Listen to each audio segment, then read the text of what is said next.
Allez, c'est parfait. Ça marche qu'à partir de maintenant. Bon, c'est pas grave. Alors, deuxième question. L'histogramme ci-dessous représente la répartition des masses des rations culinaires dans un hôpital en France. On peut affirmer. Alors ici, on vous dit que le mode, c'est 0,585 600. Le mode, en fait, c'est la classe où l'effectif est le plus grand. Donc, le mode correspond ici à la classe effectif le plus important. Donc, on remarque en fait le mode correspond donc à la classe. On remarque que l'effectif le plus important il est entre 0,540 et 0,555. Donc, ce n'est pas celui-ci, mais 0,540, 0,555. L'étendue d'une classe est égale à 0,015. On rend compte en fait ici que toutes les classes ont la même longueur. Si on fait 0,555 moins 0,540, on obtient bien 0,015. Donc, l'étendue d'une classe est bien égale à 0,015. Donc, ça, bon, c'est pas très compliqué. Il faut juste, pour pas vous planter, bien comprendre que toutes les classes, en fait, elles ont la même étendue. Donc, vous pouvez le faire sur n'importe quel calcul. Toutes les autres propositions sont fausses. Bon, on verra après. La longueur des rectangles est proportionnelle au nombre d'échantillons. La longueur des rectangles, c'est vrai. Hein.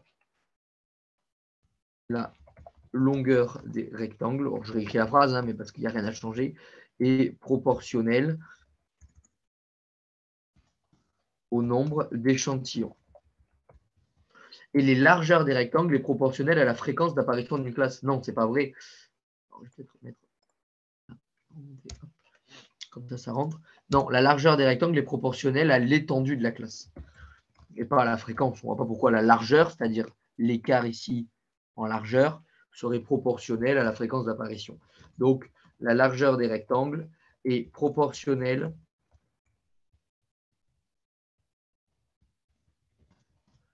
à l'étendue de la classe, d'une classe. Elles ont toutes les mêmes étendues. Donc, finalement, ce qui nous donne un premier item faux. Comme ça, je vais le. Ce qui nous donne un deuxième item vrai. Ce qui nous donne du coup un troisième item faux. Un quatrième vrai. Et un cinquième faux. Et dans la correction, je vais vous diminuer l'image parce qu'on n'en a pas forcément beaucoup besoin. Et ça, c'est donc faux. Et en bilan,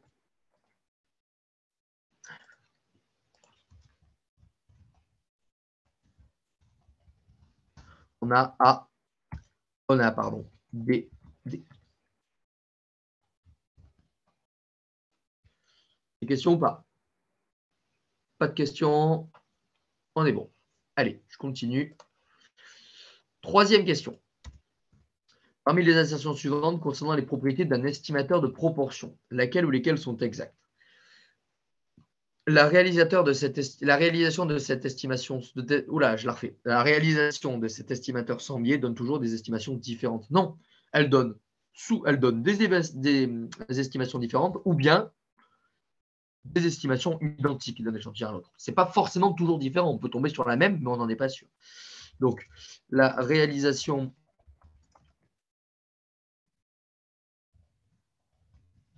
de cette estimation sans biais peut donner soit des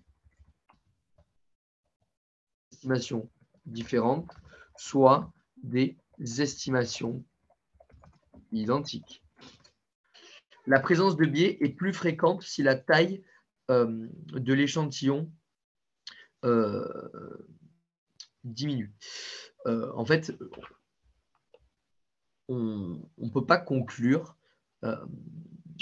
à l'évolution, si vous voulez, de la fréquence du biais en fonction de la taille de l'échantillon. Ce ne sont pas deux paramètres qui sont en lien. Donc, si la taille de l'échantillon diminue, la valeur du biais devrait augmenter, mais la taille c'est la valeur du biais qui augmente. Mais la taille de l'échantillon n'influe pas sur la fréquence de présence du biais. En fait, si vous voulez, la taille influe sur le biais, mais sur sa valeur. Plus l'échantillon est grand, plus l'échantillon est petit, plus le biais est grand. Mais ce n'est pas parce que la taille est plus grande qu'on a plus de chances ou moins de chances d'avoir un biais. La présence de biais n'a pas de lien avec la taille de l'échantillon. Donc, ne pas faire la confusion. La présence de biais correspond à un écart non nul entre l'espérance mathématique de cet estimateur et la vraie valeur. Alors là, je ne peux pas faire grand-chose à part vous dire vrai. Pourquoi? Parce que c'est la définition même du biais. Le biais, c'est l'écart qu'il peut y avoir entre une valeur et son espérance mathématique théorique. Donc, c'est vrai. Cet estimateur est convergent parce qu'il est sans biais et que sa variance tend vers zéro quand la taille de la population tend vers l'infini. Non, un estimateur, et alors je vais vous le faire pour la C et la E, mais la D et la E, mais un estimateur est convergent. Un estimateur est convergent, il y a deux choses.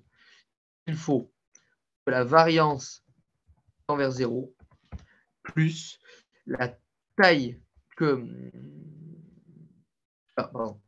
vers zéro, quand, pas la taille de l'échantillon, mais la taille de l'échantillon. Quand la taille de l'échantillon tend vers l'infini. Si vous voulez, ici, le problème, c'est qu'on dit que c'est la taille de la population, donc ça ne pouvait pas être bon. Alors, je vais vous mettre à chaque fois, je vais vous mettre en gras le terme important. La taille de la population, ici, on vous a mis de l'échantillon. Donc, c'est ça le terme important ici qui change. Alors qu'ici, car la variance tend vers l'infini, et ici, il fallait vraiment dire que la variance tendait vers 0. Ce qui fait que cet item, l'item D est faux et que l'item E est également faux. Bon, ce n'était pas très compliqué, mais il fallait juste pas tomber dans le piège.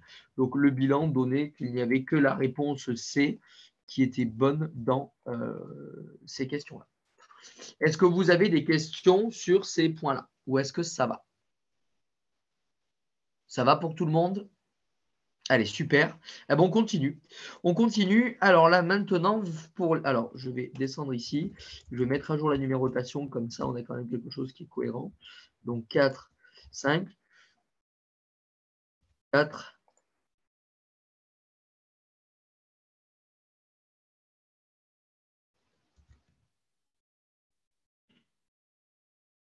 Il me manque peut-être une question, en fait, j'ai l'impression. Bon, c'est pas grave, on va quand même le faire sans.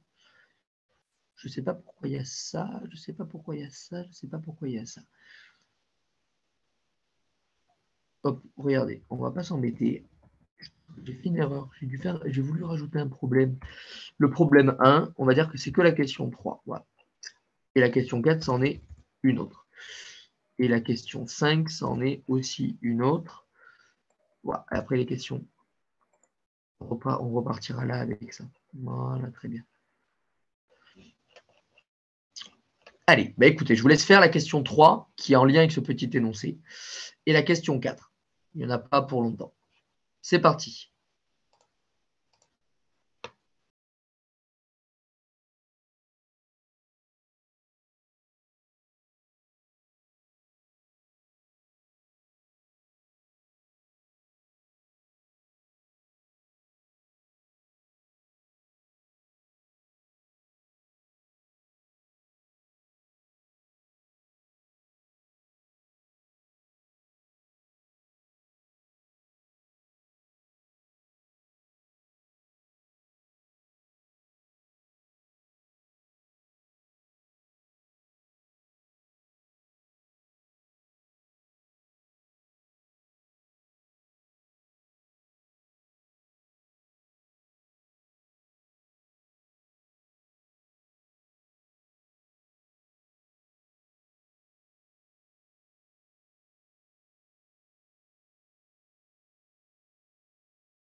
Allez, on corrige. Première question. Alors, c'est super simple. On l'a déjà fait. Je fais exprès de vous le reposer parce que ça tombe. Les conditions d'application d'un test, d'un test statistique, afin de comparer deux pourcentages. Alors, pour comparer deux pourcentages, ce que vous devez faire, c'est vérifier deux choses. Il y a deux choses que vous devez vérifier. Et moi, ce que je fais généralement, c'est que je ne lis même pas les réponses possibles. Je ne lis même pas les réponses possibles. Et je ne me fie que à mes connaissances. Alors, on aurait dû vérifier pour comparer deux pourcentages, c'est-à-dire pour faire un test du qui 2, entre parenthèses, test du qui 2, il faut vérifier.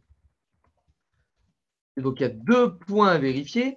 On doit vérifier l'indépendance des observations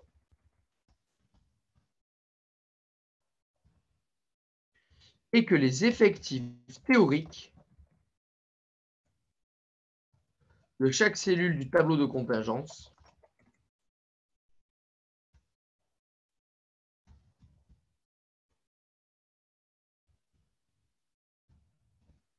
soient supérieurs à 5.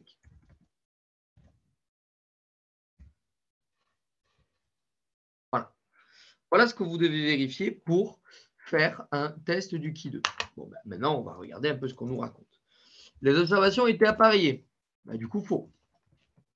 Les observations étaient indépendantes. Du coup, vrai.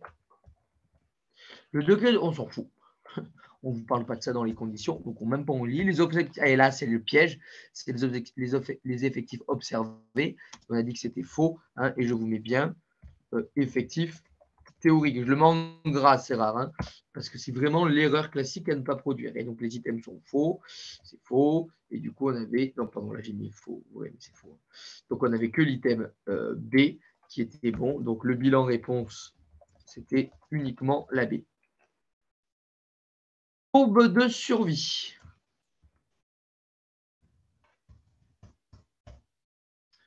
On vous dit, l'observation 1 présente un recul de 2 mois. C'est vrai. Bon, ça, c'est facile. Vous voyez bien que l'observation 1 est entrée dans l'étude à 2 mois. Son recul, c'est bien 4. Date de point moins le date d'entrée, ça fait 2. Entre, si vous voulez, je fais 4 moins 2 égale 2. L'observation 2 présente le temps de participation le plus important. Bah, c'est vrai aussi. Son temps de participation, ça va de 1 à 4. Lui, il dure 1. Lui, il dure 2 en tout cas. Enfin, en tout cas, l'observation 4, elle dure 2. L'observation 1, elle dure aussi 2. Donc, ça fait 2, 3, 1, 2. On voit bien que c'est vrai. Il n'y a rien de compliqué. Là, C, on vous dit que l'observation 3 présente un recul de 1 mois. Non. L'observation 3, le mec, il est mort au bout d'un mois. Mais on a un recul du coup de 4 mois. D'accord. Il ne faut pas confondre le temps de participation avec le temps de recul. Le temps de recul est de 4 mois.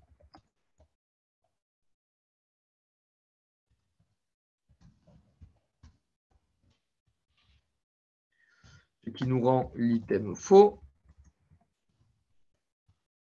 L'observation 4 est complète. Ben non, c'est une observation censurée, c'est un perdu de vue. L'observation 4 est un perdu de vue. C'est donc une observation censurée.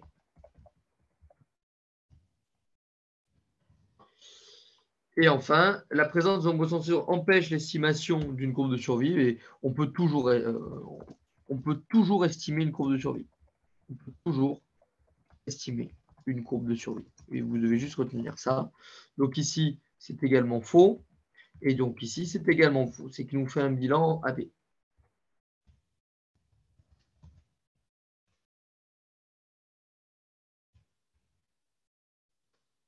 Hop.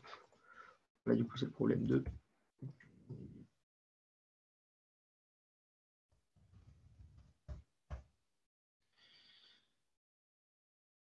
Est-ce que vous avez des questions ou est-ce que ça va?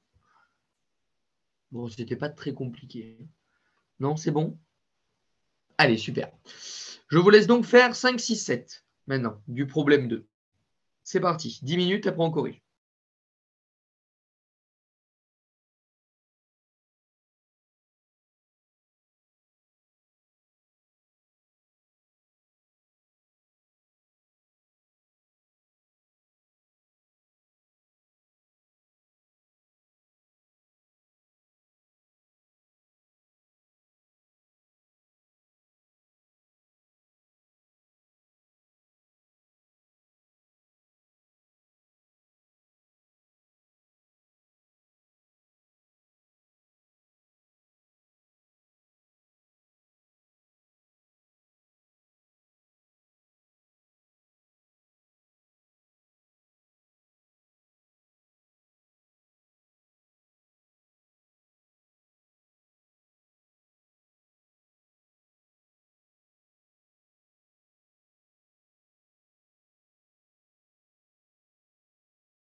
Allez, on corrige. C'est parti. Donc, on vous dit, une étude récente a été conduite pour évaluer l'impact de la pratique régulière d'un sport sur le rythme cardiaque au repos d'individus âgés entre 20 et 30 ans. Le rythme cardiaque moyen était, donc on vous donne le rythme moyen chez les 1200 sujets pratiquant un sport régulièrement et le rythme cardiaque moyen chez les autres sujets qui ne pratiquaient pas régulièrement un sport. Et on pose l'hypothèse nulle H0 comme étant l'absence d'association entre la pratique régulière d'un sport et le rythme cardiaque moyen. Et on suppose que les conditions de validité du test sont vérifiées. Alors, dans cette étude, est-ce que toutes les propositions sont fausses? On ne sait pas. Parmi les 1200 sujets pratiquant un sport régulièrement, il est impossible qu'un sujet ait un rythme cardiaque supérieur à 68. C'est faux. Bien sûr que c'est faux, puisque ce n'est pas parce que la moyenne elle est à 65 qu'on ne peut pas avoir quelqu'un supérieur à 68. Hein, on ne nous donne qu'une moyenne. On ne nous donne qu'une moyenne dans l'énoncé. Qu'une moyenne égale à 65 dans l'énoncé. Il est donc possible qu'un sujet ait un rythme cardiaque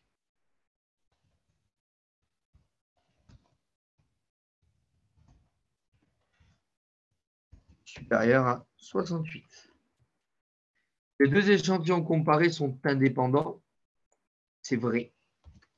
Hein, soit ils pratiquent un sport, soit ils n'en pratiquent pas. Ce n'est pas parce qu'ils n'en pratiquent pas que ça va influer sur ceux qui en pratiquent. Donc, du coup, ça permet aussi de dire que si c'est faux. Le nombre total d'échantillons de participants, de sujets participants à l'étude, c'est 2000. 1200 plus 800 égale 2000, donc vrai. La pratique régulière est une variable quantitative binaire. C'est faux. La pratique régulière, c'est une variable qualitative binaire, puisqu'on répond par oui ou non. La pratique régulière est une variable qualitative binaire. On répond par oui ou par non. Ici, vous remarquez qu'on vous dit qu'on note l'hypothèse nulle H0 comme étant l'absence d'association entre la pratique régulière d'un sport et le rythme cardiaque moyen. On teste bien, on fait un test de comparaison entre deux moyennes. On ne fait pas le test de comparaison entre deux pourcentages. On va tester si on compare bien la moyenne de ceux qui participent et la moyenne de ceux qui ne participent pas. Donc, dans cette étude, en fait, d'entrée, on teste. Je suis en train de réfléchir à la correction, mais l'énoncé nous dit, l'énoncé nous indique explicitement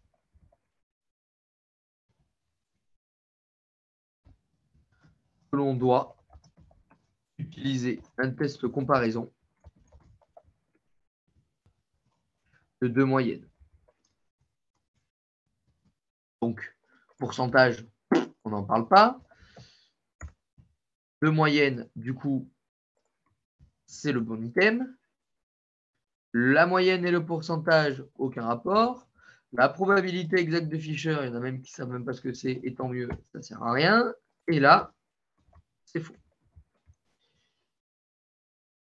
Et là, pareil, souvenez-vous, je vous ai dit que quand on trouve une p-value, avant de lire les réponses, on réfléchissait 30 secondes. La p-value est égale à 0,12. Qu'est-ce qu'on peut conclure? Si on peut conclure que comme la p-value est plus grande que 0,05, on a donc deux choses à dire, soit absence ou, alors on a une absence d'association, ça veut dire pareil que de différence, statistiquement significative entre les deux variables. Donc on a bien une absence d'association, c'est la vérité. Une absence de différence, ça veut dire la même chose, c'est la vérité. Du coup, elles ne sont pas fausses, donc c'est faux. Que la pratique du sport cause, c'est faux. On ne peut pas, un test de comparaison ne permet pas de conclure à la causalité. Un test de comparaison ne permet pas de conclure quant à la causalité. Une association, on ne peut pas avoir une association. Depuis tout à l'heure, on dit qu'il y a une absence d'association. Donc, c'est forcément faux. Je ne vous ai pas mis le bilan réponse là. Je m'en rends compte. Je m'en rends compte. Hop. Alors, bilan. Ici, on avait la C et la D.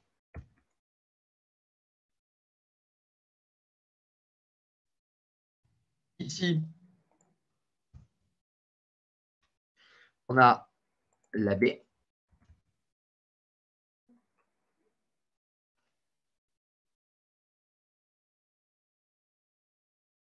Et ici, on a la A et la B.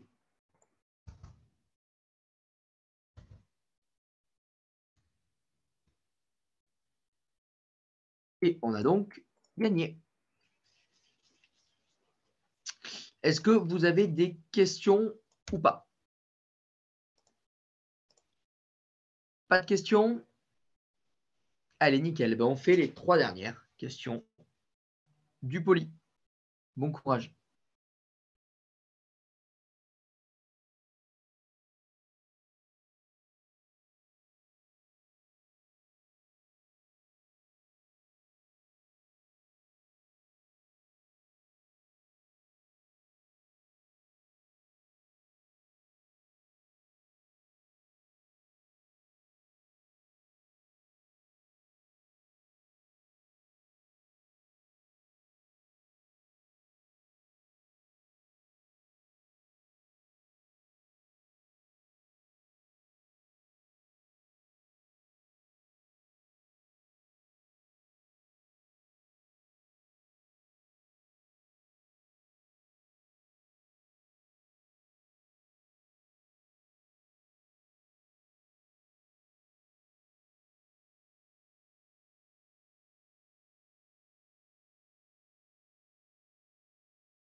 Allez, on va corriger.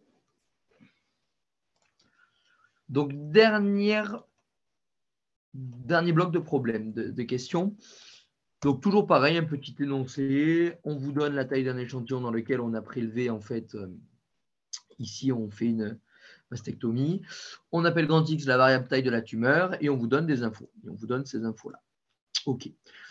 On ne peut pas estimer la moyenne. Bien sûr que si, on vous donne la somme des XI, on vous donne la taille de l'échantillon. On a là, on a 2 points. Somme des XI et la taille de l'échantillon. Donc, ça veut dire qu'on peut faire la moyenne. Donc, il est possible d'estimer la moyenne.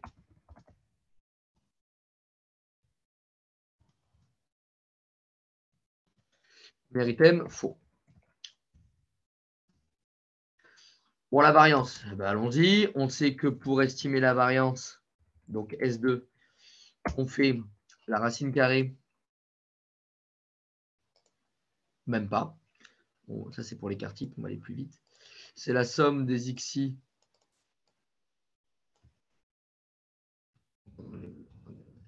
sur N-1. Ici, ça vous fait donc 396 divisé par 99 et on vous donne 4 dans l'énoncé. Donc,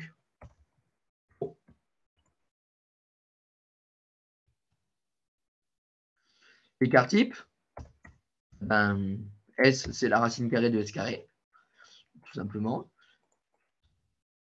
Et ça vous donne la racine carrée de 4 qu'on a trouvé précédemment. Égale 2. Donc, c'est vrai. Ce qui permet ici de dire que toutes les propositions ne sont pas fausses. Et la moyenne, on peut l'estimer comme la somme des XI divisé par la taille de l'échantillon, ce qui nous fait 1500 divisé par 100, ce qui nous fait 15, c'est vrai. Donc on avait DE pour le bilan.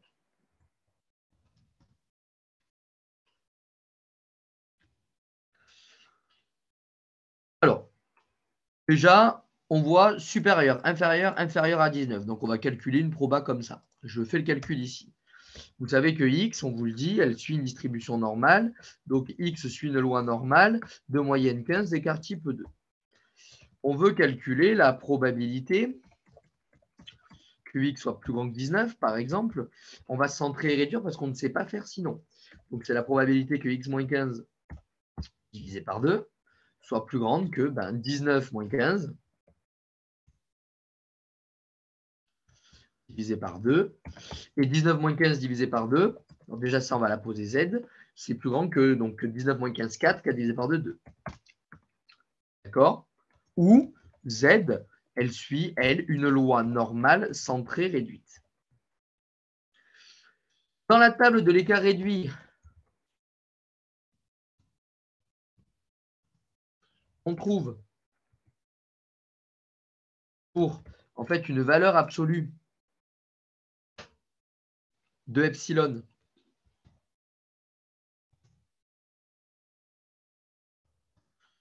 égale donc du coup 2. On trouve une valeur, alors epsilon alpha ou n alpha,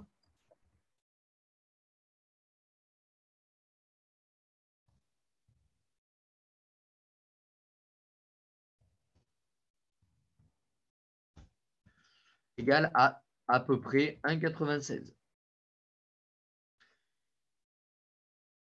Attendez, est-ce que je l'ai encore? Pas 1,96, 0,05, je vous dis n'importe quoi. 0,05. C'est le même schéma que la semaine dernière, c'est pour ça que je l'ai gardé. Donc ça veut dire que d'être plus grand que 2, Z est plus grand que 2, c'est qu'on est là. Mais si on a 0,05, ça veut dire que c'est entre ici et ici. Donc c'est 0,25 et 0,025 et 0,025. Donc, on fait le schéma. La probabilité que Z soit plus grand que 2,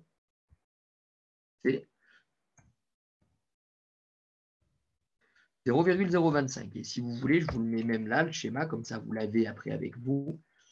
Hop. Voilà. Et vous avez ce schéma.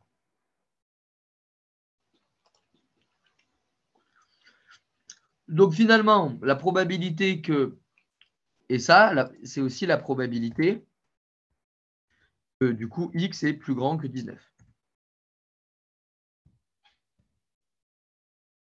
Maintenant, si je veux la probabilité que x soit plus petit que 19, ça va être 1 moins 0,025 et ça va faire 0,975. Et le fait d'avoir mis ça avant, ça va permettre très rapidement de répondre aux questions. Allons-y. Celle-ci, c'est faux. Celle-ci, c'est faux. Celle-ci, c'est vrai. Du coup, ça permet de dire que celle-ci, elle est fausse. Et n'oubliez pas que ici, on vous demande finalement de calculer la probabilité que x soit égal à 15. Mais dans le cas d'une variable aléatoire continue, la probabilité que x soit égal à une valeur vaut tout le temps 0. Être supérieur ou égal, ça vaut quelque chose. Inférieur ou égal, ça vaut quelque chose. Être égal à quelque chose dans le cas d'une variable continue, ça vaut toujours 0. Donc, c'est faux. Ce qui vous faisait un bilan en C.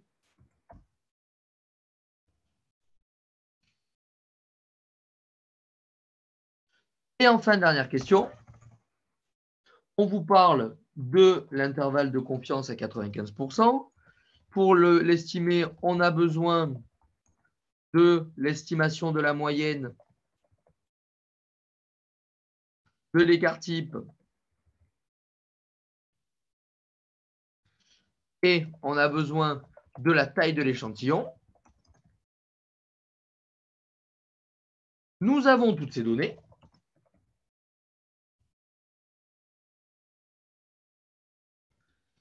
Il est donc possible d'estimer l'intervalle de confiance à 15%. C'est égal à 14,16. Allons-y. Intervalle de confiance. Ça va nous faire la moyenne. Alors la moyenne, 15 moins. On a dit qu'on approximait 1,96 par 2 fois quotient. L'écart type 2, racine de 10, racine de 100, 10. C'est faux. Voilà. Et la même chose de l'autre côté avec un plus.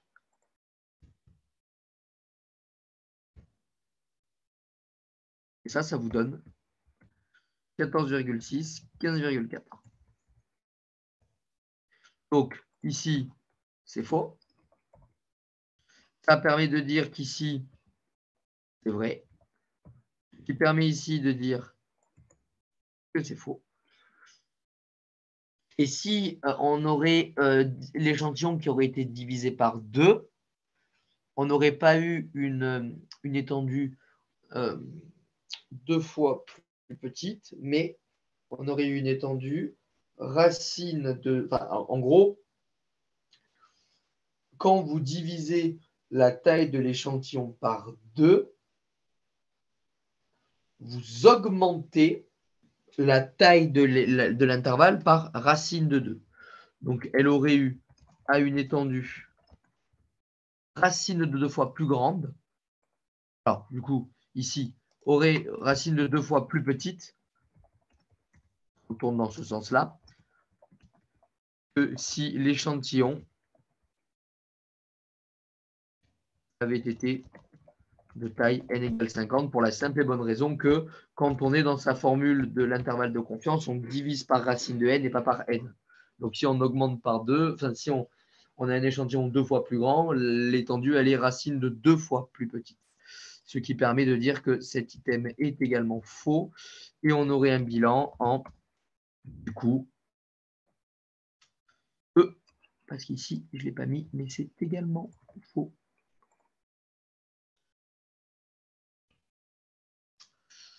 Voilà pour la séance d'aujourd'hui. J'espère que vous avez plutôt bien tout capté. Est-ce que vous avez des questions?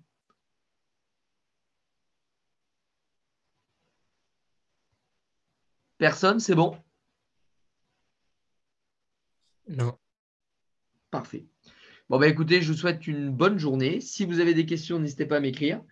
Et bon courage pour vos examens. Donnez tout et concentrez-vous bien sur les énoncés, surtout en biostat, puisque généralement, on vous donne tout dès le départ. Voilà. Passez un bon dimanche. Au revoir à tous. Merci, au revoir. Merci.